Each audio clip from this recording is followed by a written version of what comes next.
What's going on, guys?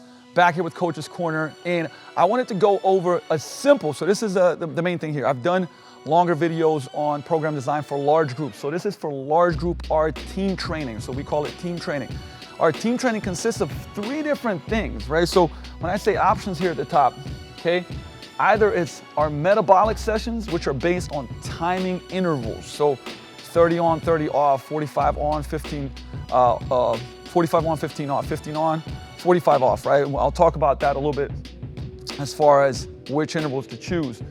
Then the second one is our total body strength. It's got total body density. Those are based on blocks of time, and we use exercises that are more time under tension based.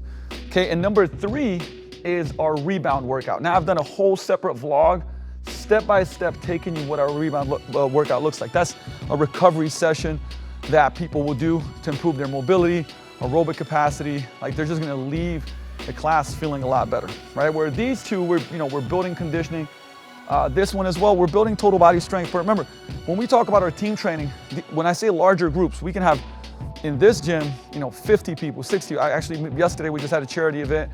We had 50, 60 people doing a workout. We've had as many as 140. Now, I'm not saying that you might be able to do that based on a space restriction, but this is for large groups, right? So there's certain things that you can't do, and I feel like this is the best model for, for if you are having groups of 20, 30, 40, things of that nature. Okay, so again, because what are we doing here? Well, we want people to improve their strength, build lean muscle. We want them to improve their cardio, and these rebound workouts are to help them recover, right? So you want people to have something to come to where they have a back off week, they're feeling beat up, they get a lot of sleep, they need recovery. So that's what our rebound training is for.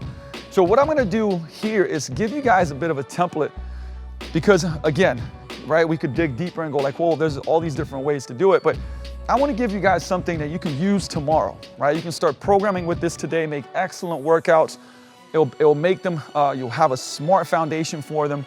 They can still be fun and exciting and challenging. And again, if you coach them well, which again, I did a video for you of the DNA of a great elite group training session, you can plug that in and man, you're off to the races, and you put that effort and intent in, and you're gonna have a great group training session. So this is the kind of a blank template, and it starts off with readiness. And we won't go dive into this too much, but we've talked about that this is about 8 to 12 minutes long. And again, there's a full-blown vlog on our dynamic warm-ups, like how to structure them, right? So when people come in, we're doing that dynamic warm-up, getting them warmed up before we break down and we have a training session. Now, regardless of if it's metabolic or if it's a total body strength, and I'll give you guys 2 different examples here at the bottom. We're kind of breaking it down, order of exercises, number of exercises. Like here's at the top, if it was program design, I'd write how many exercises per, how many rounds per circuit. So for example, down here, we'd go 2 times through, right? So that's what I'd write. Hey, 30 seconds on, 30 seconds off, 2 rounds of each circuit, okay? And then next is regressions. Want to focus on regressions more than progressions. Progressions are pretty easy to do, right? Increase load, increase speed, control time under tension, do pauses, right? Easier to do, but again, when you're dealing with large groups, you always want to have regressions, right? So you want to do regression number 1, regression number 2, and I like to do what's called a lateralization, right? So if somebody can't do that movement pattern, an example, if they can't do a lunge because they have issues with the knee and that deep flexion, they might do an anterior lunge, right? They might do a single leg hip thrust. So some type of lateralization where it still works the same muscles but in a different movement pattern. So from there, we're gonna break down different movement patterns. So this is what's really cool, because you could just plug and play, right? When I say plug and play, like, yeah, you have to know a really good exercise selection. You gotta have a big toolbox. But one, like an example, here's 5 exercises in a circuit. And then I'll break down too how you can change this up. So we have locomotion, which is any type of movement. You guys see how this pans out. But I mean, this could be farmer's walks, battling ropes, sled pushes, pulls, things of that nature, right? We're moving, crawls, so on and so forth. Horizontal pull, so any type of horizontal pulling motion. Here we have a quad, hip dominant, or a vertical push, right? Because we want to get all the movement patterns in, some of them even more, meaning most of the time we want to have a little bit more posterior chain, so backside, and a little bit more pulling over pushing.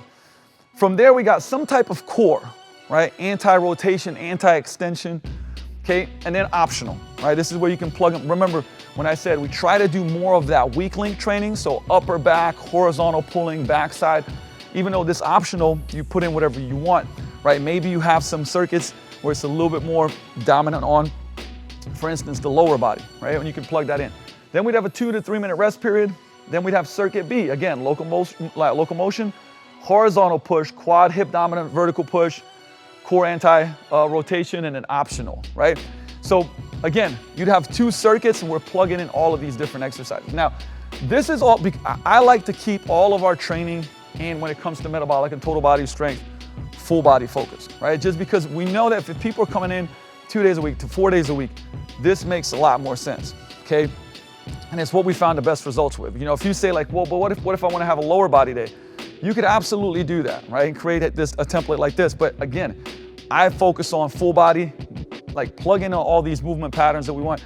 Then we can make finishers be more lower body dominant, core dominant, upper body finishers, and so on and so forth, right? Because again, at the bottom, finisher, vary intensity and times according to class. Like I like to do things like, well, it'll be like a leg matrix as a finisher, right? Or it'll be some type of upper body density countdown set, right? Where it's a push-up, a band pull-up part, push-up and T-cross, right? We might do a core finisher. Again, that's where you can do and get more creative here. And then we'll finish off with soft tissue release stretching, which most people will do by themselves. Now, if we're rotating, again, these metabolic and strength days, let's give an example of filling in this template here, right?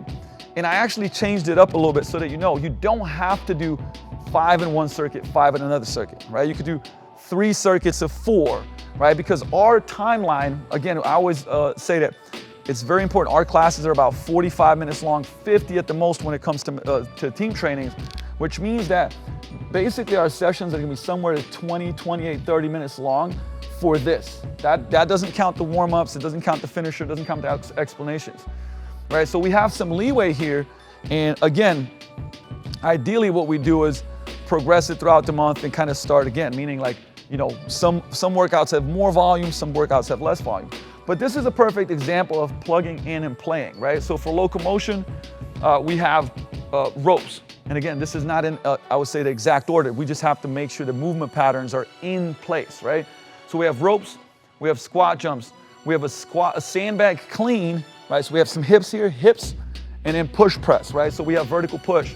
We have kneeling slam, so we're working on that pulling, vertical pulling motion. Then we have airdyne bike, and then we have alternating lateral lunges. So those will be 30 seconds on, 30 seconds off. We'd go twice through. That would take us to 10 minutes of work. 2 to 3 minute break. Then we'd have kettlebell swings, inchworms, rotational wall throws with a Dynaball or med ball.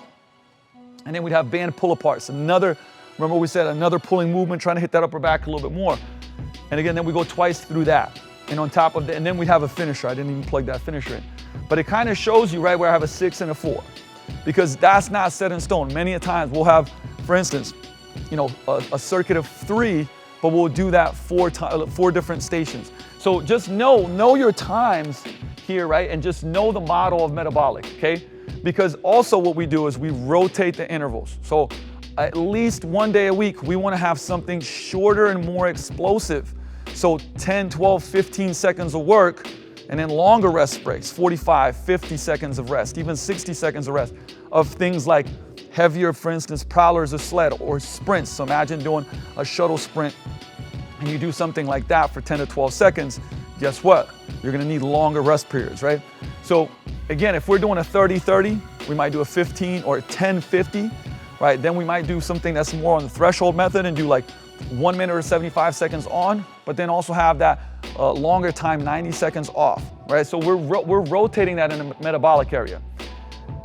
Then when we move to total body strength, and here's another thing I want to touch on. If you look at these movements, most of them are more metabolic. What I mean by that is like not as much time and attention, right? They're fast paced. We're doing squat jumps instead of kettlebell goblet squats. We're doing fast ropes, right? We're doing kettlebell swings. We're doing a sandbag clean and press, right? Airdyne bike. When we get to total body density strength here, notice, Okay, so here we're gonna do 15 for this specific workout. We're gonna do 15 reps per exercise, and we're gonna go 10 minutes on each block, right? So you're gonna do those exercises for 15 reps for 10 minutes nonstop. Time is up, we're gonna take a 3-minute break, and then we're gonna do it with the second block. Okay, and for here we have, for example, we have kettlebell gorilla rows, right? Which is like kettlebells on the floor. We're doing rows for that horizontal pull. Sandbag shouldering squat is where we basically offset squat, bring that sandbag over the head to the other side. TRX push-ups, kettlebell lateral lunge, right? But these are all time under tension movements, right? They're not faster, right? Not faster paces here. So for metabolic, we choose different exercises most of the time than we would here. Then we have a break, then we have a single leg kettlebell RDL. Usually like we'll do a rig supported one or an anterior lunge, TRX row for that pulling again, landmine press. So great example here, right? Again, I said we do more pulling. We got a kettlebell gorilla rows here. We got a TRX row here, right? We got posterior chain here. Okay, lateral lunge with the hip back, posterior chain here, right? So you can see that we do a little bit more of, the things that people need that they not avoid, but they just don't do as much of. And so now, this is a lot more time under tension, which is why it's total body density and is a different emphasis than here. Now, of course, look, these are larger groups, so we can't do what we do in our small group personal training model, where it's a lot more customized than it would be here. But you can now see this, and we could do the same thing where we're doing, a lot of times we'll do, like, for instance, 3 exercises, lower upper core, and we do a density block for 8 minutes, and then we do another lower upper core density block for 8 minutes, right? And 3 blocks is 24 minutes with the breaks. Again, it takes us right around to that 28-minute mark with the breaks in between. So you gotta know your time limitations, and you gotta have a model. Now, initially when I created the team training system, it was like, hey, if for people that can't afford semi-private personal training or small group personal training, right, which is a model of about 14, 15 people per session, how can they still get some strength work, like general strength, quality movement patterns, improve their conditioning, build some lean body mass as well, and then how can we plug in some, I would say, rebound training there as well, to where, again, they're gonna do exercise, they're gonna help improve their mobility, aerobic capacity, and things of that nature. So the kicker is that you can take this, again, model, know your time frame, know how much time you have, and then be able to run, I would say, these types of programs and write them like faster, and again, have great workouts. Because one of the things I would highly recommend, and this is one thing that I would also give out, again, I'm dropping 2 courses. The first course is going to be the small group personal training mastery course. That's going to have the whole model of small group personal training in there, along with a year worth of workouts. And then after that, I'm launching a team training program design mastery course that's going to be literally breaking this down, giving you months and months and months of this training, but also an exercise library where you can pick these movements. So imagine now that you have I'd say a library which I believe you should create regardless. Have an Excel sheet, have a library that connects to live videos, where now you can go and, I would say, write these programs at really, really, really fast speeds and still make them excellent, right? But have enough, put it this way, novelty, so it's changing, so the patterns are there, but the clients are enjoying it. And I think that's one of the keys, is to have a framework that makes sense, right? That is a system that not only you can follow, but you can coach your team to follow. And again, it's so much more effective and faster, both on the side of getting results and also on the business. So I want you to steal this template. I made it a little bit simpler today because I wanted to show you guys how to take something and then use it right away. Again, this is our team training model, which is for groups that are 15 and higher and bigger than that. And it just works. And again, we do this. So we're doing metabolic sessions every day, total body density. Every day, we have rebound workouts about 3 days a week that we plug them into our schedule. Again, we have a class session schedule that people will pick and choose. And when folks come in, we kind of recommend the journey for them based on what their goals are, based on what their schedule is. But it gives them an availability and kind of like choose your own adventure to get to your goals. So I hope that this was helpful. If it was helpful, let me know. Again, like if you love stuff like this, whether it's training education, whether it's, again, training for your business and your coach education, make sure you subscribe to this channel and drop in the comments what you'd like to see more of. I will see you next time in Coach's Corner with myself, Coach Luca. Peace out.